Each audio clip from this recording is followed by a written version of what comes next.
भूजल सप्ताह के आज के इस समापन कार्यक्रम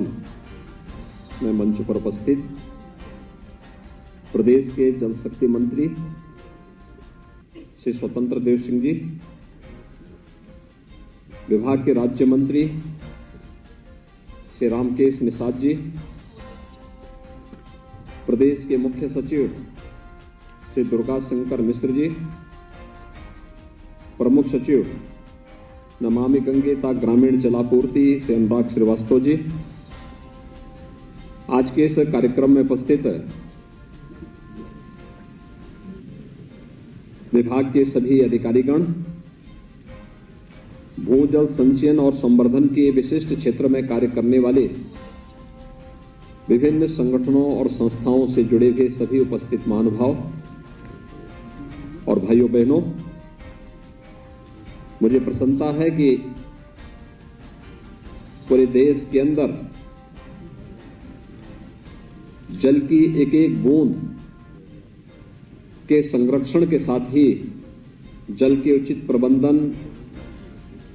के बारे में आदरणीय प्रधानमंत्री जी के विजन को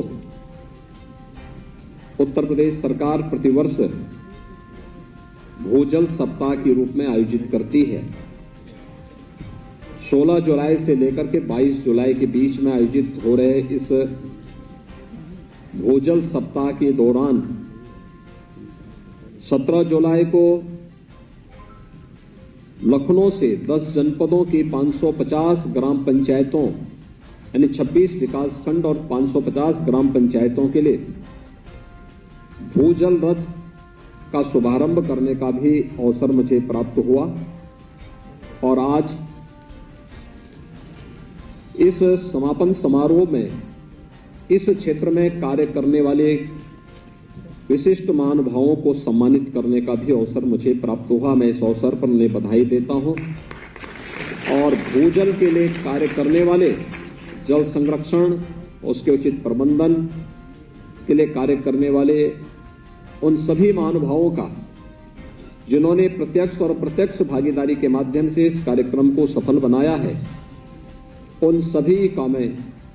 हृदय से अभिनंदन करता हूं। आप सबका मैं इस अवसर पर स्वागत करता हूं। हम सब जानते हैं कि जल है तो जीवन है और जल और जीवन के बीच की इस भाव को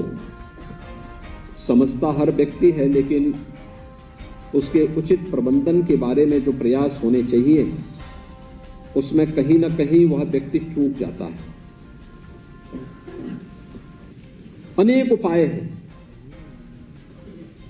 आज की चिंता है, लेकिन ये आदिकाल से ही जल को भारतीय मनीषा ने बहुत पवित्र भाव के साथ उसे देखा था। पृथ्वी सूक्त में जब इस संपूर्ण ब्रह्मांड के कल्याण की बात होती है तो उसमें जल के भी कल्याण की बात निहित होती है, क्योंकि भारतीय मनीषा इस बात को जानती है कि जीव और जंतु सृष्टि की कल्पना इससे की ही नहीं जा सकती, इसके बगैर हो ही नहीं सकती है। और उस परिकल्पना को साकार करने के लिए जिस प्रकार के कार्यक्रम अलग अलग कालखंड में चले हैं वह हर व्यक्ति देखता है। हम सब जानते थे पहले से ही जल संरक्षण के लिए लोग पवित्र कार्य किस रूप में मानते थे, तालाब खुदवाने का काम करते थे। किसी व्यक्ति को अगर कोई लक्ष्य दिया गया आपको कोई पुण्य कार्य करना है तो वह कुआं खुदवाता था। उस समय पाइप पेयजल की स्कीम नहीं रही होगी, लोगों ने कुआं खुदवाने का कार्य प्रारंभ किया। नदियों में गंदगी न करने के लिए लोग प्रोत्साहित करते थे कि भाई गंदगी नहीं करना है। उसको पवित्रता के रूप में हर गांव ने अपने यहां भारत ने देश के अंदर नदियों की पवित्रता की जब बात की तो उसको मां जैसा पवित्र भाव दिया और गंगा मैया के रूप में हमने भारत की सबसे पवित्र नदी को मान्यता दी। तो मान्यता देने के साथ ही आप जाते होंगे गांवों में अनेक गांवों में जब मैं जाता हूं, मैं देखता हूं वहां की गांव की छोटी सी नदी, कोई छोटा सा नाला है, लेकिन गांव के लोग उसी पवित्र भाव के साथ गांव की गंगा कहकर के उसे संबोधित करते हैं। गंगा भारत की इस पवित्र धारा, जो भारत के अंदर भारत की ऋषि और कृषि दोनों परंपराओं के संवर्धन में अपना योगदान दी है, वह गंगा है। और गंगा का पवित्र नाम देकर के लोग जल संरक्षण के लिए अपनी प्रतिबद्धता को और उसकी पवित्रता को बनाए रखने के लिए सदैव कृत संकल्पित रहे हैं। लेकिन बीच के कालखंड में जो चूक हुई, उसका खामियाजा मानवता को भुगतना पड़ा। और आज उसी भाव को लेकर के कैच द रेन जैसे अभियान आदरणीय प्रधानमंत्री जी की प्रेरणा से पूरे देश के अंदर प्रारंभ हुए, अमृत सरोवर जैसे कार्यक्रम प्रारंभ हुए, रेन वाटर हार्वेस्टिंग की व्यवस्था को मजबूती के साथ आगे बढ़ाने के लिए हमें इसके लिए आवश्यक कानून बनाना पड़ा, और भी अन्य अनेक प्रकार के कार्यक्रम हम लोगों को आगे बढ़ाने पड़े। एक कितनी चिंताजनक स्थिति है कि सन 2000 में प्रदेश के अंदर जितने विकास खंड अति क्रिटिकल थे, मात्र 17-18 वर्षों में उनकी संख्या बढ़ करके उससे कई गुना हुई। लेकिन विगत 4-5 वर्षों के अंदर जो अभियान प्रदेश के अंदर चले, उस अभियान के भी अच्छे परिणाम सामने आए, जिसमें अति क्रिटिकल से उन सामान्य उन विकास खंडों को सामान्य विकास खंडों में परिवर्तित करने में भी हमें मदद मिली। थोड़ा सा प्रयास हुआ तो वह देखते ही देखते उसमें परिवर्तन भी होता हुआ दिखाई दिया। जब प्रदेश की आबादी मात्र 6 करोड़ थी और आज प्रदेश की आबादी जब 25 करोड़ है, तो स्वाभाविक रूप से हमारी जो आवश्यकता है पेयजल की, सिंचाई की, अन्य औद्योगिक उत्पादन के लिए भी हम भूगर्भीय जल का अधिकाधिक इस्तेमाल करते हुए दिखाई दिए। लेकिन भूगर्भीय जल का स्थान, उसके संरक्षण के लिए किसी एक अभियान को हम उसके साथ जोड़ सकें, यह हमने अनिवार्यता नहीं कर पाए थे। और इसीलिए डार्क जोन की संख्या बढ़ती गई, खारा पानी की समस्या बढ़ती गई, आर्सेनिक और फ्लोराइड की समस्या देश के सामने एक चुनौती के, प्रदेश के सामने एक चुनौती के रूप में आती हुई दिखाई दी। जब फिर से हम लोगों ने उसके प्रबंधन और संरक्षण के लिए, संवर्धन के लिए फिर से कार्य योजना बनाई, आज देखते ही देखते इसमें परिवर्तित हो एक परिवर्तन देखने को मिला। और इसमें सबकी सहभागिता हो सकती है। मुझे बताते हुए प्रसन्नता है कि विगत 5 वर्ष के दौरान प्रदेश के अंदर हम लोगों ने 60 से अधिक नदियों को पुनर्जीवित करने में हमें मदद मिली। आप अनुमान कर सकते हैं, ये नदियां कभी उस क्षेत्र विशेष के लिए कृषि उत्पादन की वे सभी वहां पर रीढ़ रही होंगी, लेकिन एक समय में लापरवाही के कारण वे नदियां लुप्त प्राय सी हो गई थी। जन सहभागिता के माध्यम से ग्राम्य विकास और अन्य विभागों ने जब जल शक्ति विभाग के साथ मिलकर के इस कार्यक्रम को आगे बढ़ाया, वे नदियां फिर से पुनर्जीवित हुई।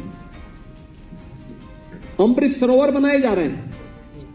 आदरणीय प्रधानमंत्री जी ने हम सबको एक आह्वान किया कि देश के अंदर आजादी की अमृत महोत्सव कार्यक्रम के साथ हम जुड़े हुए हैं,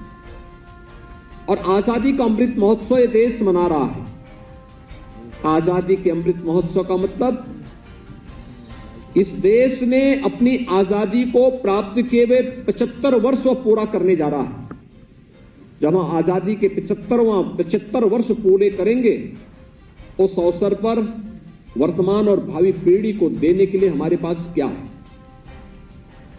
अलग अलग क्षेत्र के लोग अलग अलग क्षेत्र में काम करते हुए अपने कर्तव्यों का निर्वहन ईमानदारी के साथ करते हुए दिखाई देंगे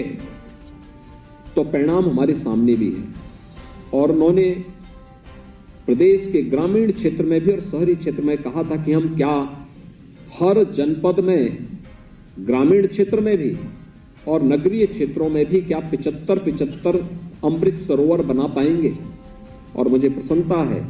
कि प्रदेश के अंदर अमृत सरोवर बनाने की प्रक्रिया तेजी के साथ आगे बढ़ी है और हम लोगों ने अब तक कई अमृत सरोवर उत्तर प्रदेश के अंदर बनाने में सफलता भी प्राप्त की है। ग्रामीण हो या शहरी क्षेत्र, दोनों में कार्य स्वतःस्फूर्त भाव के साथ होता हुआ दिखाई दिया। प्रदेश सरकार ने रेन वाटर हार्वेस्टिंग के लिए एक विशेष व्यवस्था दी। शहरी क्षेत्रों में अगर एक निश्चित क्षेत्रफल से बड़े आवास अगर बनाने हैं या कोई भी सरकारी भवन बनाना हो तो रेन वाटर हार्वेस्टिंग की अनिवार्यता उसके लिए अनिवार्य कर दी गई। उत्तर प्रदेश यद्यपि प्रकृति और परमात्मा की कृपा से अत्यंत उर्वरा भूमि रखता है और उर्वरा उत्तर प्रदेश की भूमि इसलिए है क्योंकि हमारे पास पर्याप्त मात्रा में जल संसाधन है। हमारे पास ग्राउंड वाटर भी है, हमारे पास सरफेस वाटर भी है। लेकिन जिस तेजी के साथ आबादी बढ़ी और जिस तेजी के साथ औद्योगिकीकरण हुआ और भूगर्भीय जल का दोहन हुआ, उस अनुपात में भूगर्भीय जल के संरक्षण और उसके संवर्धन के लिए जो कदम उठाए जाने चाहिए थे, बीच के कालखंड में उसमें बरती गई लापरवाही का खामियाजा भुगतना पड़ा और उसका परिणाम था कि अनेक विकासखंड अति दोहित की श्रेणी में आकर के डार्क जोन की श्रेणी में चले गए थे। आज उन्हें धीरे धीरे करके फिर सामान्य स्थिति में लाने की कार्रवाई की जा रही है और 17 जुलाई को हम लोगों ने 10 जनपदों के, जिसमें बुंदेलखंड के 6 जनपद थे और पश्चिमी उत्तर प्रदेश के 4 जनपद थे, जिसमें मुजफ्फरनगर, शामली, मेरठ, बागपत, इनके 26 विकास खंडों के 550 ग्राम पंचायतों में जिस विशेष अभियान को आगे बढ़ाना था, जिसके लिए भूजल रथ यहां से प्रारंभ किए गए, वे वहां पे जन जागरूकता के इस विशेष अभियान के साथ जुड़े हुए हैं। और उस कार्यक्रम में अवेयरनेस के लिए एक कार्यक्रम वहां तक पहुंचाने के साथ साथ लोगों को जल के एक बूंद के संरक्षण के लिए प्रेरणा प्रदान कर रहे थे। अभी हमारे जल शक्ति मंत्री आपको यहां पर इसके बारे में अवगत करा रहे थे कि कैसे हमें खेत पर मेड़ और मेड़ पर पेड़ के इस भाव को आगे बढ़ाने के लिए कर रहे थे। वर्षा की एक एक बूंद पानी का और जल संरक्षण का, घर का पानी घर में और खेत का पानी खेत में, यानी कि पवित्र भाव के साथ अगर हर व्यक्ति इसको एक मिशन मोड पर लेकर के जल की एक एक बूंद की कीमत को समझने लग जाएगा तो आने वाले समय में जीव सृष्टि के लिए, जंतु सृष्टि के लिए किसी भी प्रकार का संकट नहीं खड़ा होगा। और इस भाव के साथ हम सबको जुड़ना होगा। मेरा आह्वान होगा पूरे प्रदेश वासियों से कि जो आंदोलन, जो अभियान वर्तमान में एक एक बूंद जल की, जो हमारे पास पहले से भूगर्भीय जल है, इस भूगर्भीय जल को संरक्षित करने के लिए, सुरक्षित करने के लिए और इसकी उतनी ही मात्रा हम उपयोग करें जितना आवश्यक है। अक्सर होता क्या है, आप घर में जाते होंगे, कहीं जाते होंगे, पाइप पेयजल से कोई पानी आता है, हम उपयोग करते हैं और पानी भी पीते हैं, एक गिलास पानी लिया लेकिन नल खुला छोड़ देते हैं। दातून कर रहे हैं, आपको आवश्यकता नहीं लेकिन आप उसको खुला छोड़ देते हैं। उसकी कोई कीमत नहीं समझते। हमें एक एक बूंद जल की कीमत, जो मौजूदा व्यवस्था है उसकी भी समझनी पड़ेगी और जो व्यवस्था समाप्त, यानी जो हम नई व्यवस्था देने जा रहे हैं उसको भी, चाहे वह रेन वाटर हार्वेस्टिंग का हो या इस संबंध में जो अनेक मॉडल बनाए गए हैं, उन सबको भी हमें इसके साथ, अमृत सरोवर को इसके साथ जोड़ना पड़ेगा। पुराने सरोवर और तालाबों को, कुओं को फिर से पुनर्जीवित करना पड़ेगा और जैसे भी हो सकता है